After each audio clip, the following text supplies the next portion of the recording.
Are you ready to block? Here are 10 games to play if you love Minecraft but want to try something new.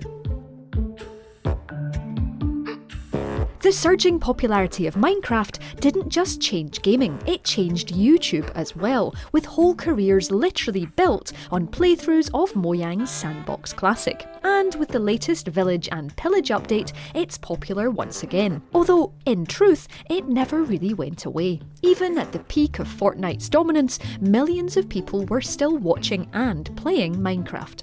But what happens if you've played so much that you've reached the ender of your tether? Well, that's where this video comes in. We've compiled a list of games to try if you love building but are bored of creepers, each of which offers a compelling twist on what makes the voxel punch 'em up so good. Here then are 10 games to play if you love Minecraft. Satisfactory is what would happen if No Man's Sky and Factorio had an amorous moment like a couple of well-fed Minecraft piggies. You're dropped onto an alien planet on which you have to build and survive. But the twist here is that you're not just scraping together soil and feathers to scratch out a living in the reek, you're building fully functioning, automated machines to make every element of survival a dream. Think of it like the most impressive redstone construction you've ever made in Minecraft, but on a thundering industrial scale. It's slightly intimidating to start with, and if you don't believe me, hit the link on screen to watch our wonderfully inept Let's Play, but once the switch flips, you'll be able to build things that will even surprise the developers. At least we think you will. We struggle to plug our machines in.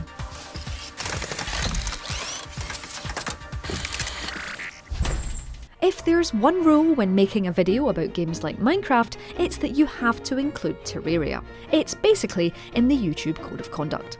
And the reason for that is a slightly challenging one. It's because, really, Terraria isn't like Minecraft at all. I mean, there are similarities, a day-night cycle, building, monsters and a simple art style, but in practice, it's a broader, more challenging game with an absurd level of depth. So the message here is that if you like the concept of Minecraft, the crafting, the creativity, the constant sense of discovery, then Terraria is that, but more so. It's the sort of game that you start playing during the day, then fall into a state of panic when you realise it's 4 AM and you haven't moved for hours. And if you're still not convinced, just check out the Steam feedback. 230,000 overwhelmingly positive reviews can't be wrong, can they? Minecraft has a lovely, reassuring visual style. A nice, secure, everything is made of equally sized and proportioned blocks, sense of order and calm. Well, if that's what you're looking for, say hello to the relaxing village sim, Staxel. You won't need to build your house from scratch, but here you can make friends, go farming, get yourself a furry friend, and just while away the hours doing very pleasant things. In a gameplay loop you've never seen before, yep, this is sarcasm, you move into a rundown old farm and turn the place around by collecting, crafting, and generally being a good human being, all in these lovely, colourful cuboid surroundings. It's worth noting too that just like Minecraft, you'll find yourself loading up your save just to look in on your chickens and end up on a quest with some friends to make the neatest fields. And they say that games make us unproductive. For all the reasons that that's not the case, hit the link on screen now. Stardew Valley long-timers have seen things. They have a specific look in their eyes when they see mayonnaise in the real world just innocently sitting on the supermarket shelf. No one knows how many eggs it took to get there, how many long days of making sure that there was enough grass planted to make the hay to feed the chickens. No one understands the work that had to go into crafting the perfect chicken coop, the funds that had to be raised from fruit and vegetables to buy each and every feathery egg layer. If you haven't played, and hey, maybe you really have just been playing Minecraft, don't be afraid. The systems at work here are deliciously satisfying. In Stardew Valley, from nothing, you can truly grow a truffle-producing empire or a perfect sprinkler-packed fruity dynasty. Or just have a normal farm and a nice house, but where exactly is the fun in that? No Man's Sky's near-endless universe of ray guns, spaceships and robots who look like vending machines might not at first glance remind you of Mojang's voxel blockbuster. But the updated version of No Man's Sky has two important things in common with Minecraft: survivabilityness and buildabilityness. Yes, those are words that I've just made up. When it comes to staying alive, No Man's Sky feels like a vibrant, changeable version of Minecraft, where every planet you land on can challenge you in a different way. It has the same satisfying resource grind, but you'll need to respond to your changing needs in an agile, reactive way. And by that I mean shoot different types of rock. And while you might not be able to build scale recreations of the Millennium Falcon, the raft of creative upgrades here that have dropped since release mean you can create your ideal intergalactic outpost on the planet of your choice, even if you immediately forget where you built it. Well, and now with the No Man's Sky Beyond update, there are even more reasons to return. Diving, friends, alien riding. We love LEGO games. Where we used to get terrible adaptations of our favourite movies, we now get stud-filled, joyous, interactive recreations of those worlds. Looking back though, it did seem strange that Minecraft was the one getting all the building attention when we'd been collecting Danish gold bricks for years.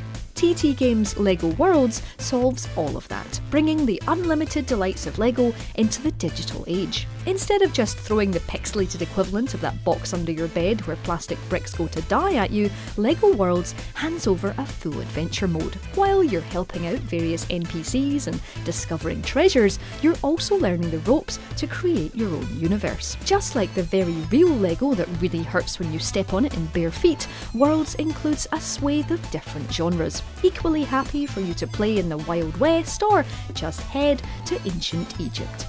Honest, we're not brickrolling you. Remember your first night in Minecraft? The fear and exhilaration of punching trees and wondering how you'd survive the night? Well, Subnautica is that with the added threat of drowning, loneliness and massive sea monsters. In terms of sandboxy survival games, nothing hits you quite like the isolation of Subnautica's opening. Even the burning ship on the horizon feels reassuring compared to the vast emptiness of the oceans that surround you.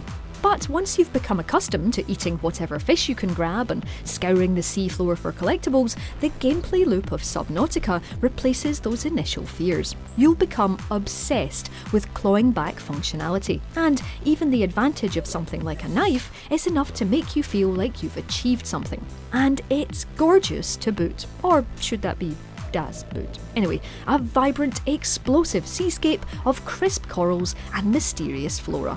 The only thing missing is a commentary from Sir David Attenborough himself. For our next entry, it's time to leave the seabed behind and aim for the stars. Astroneer takes that survive and build 'em up feeling to outer space and does it in beautiful style. You might be gently worrying about where to find some oxygen for your next venture out into the unknown regions of a planet, but every screen looks like it should be printed and framed, or, at least put on your fridge. When you become stranded on an unknown world, the first thing you'll want to build in Astroneer is a home base. But where you might be content with just 4 mud walls to keep the creepers out in Minecraft, that just won't do where no one can hear you scream about not having enough generators. For at least your first tens of hours, chances are you'll be venturing out into the magnificent open world just to squirrel resources into your backpack and turn them into a fully powered mega space home to call your own. With a chilled pace and those gorgeous visuals, Astroneer is an interplanetary delight.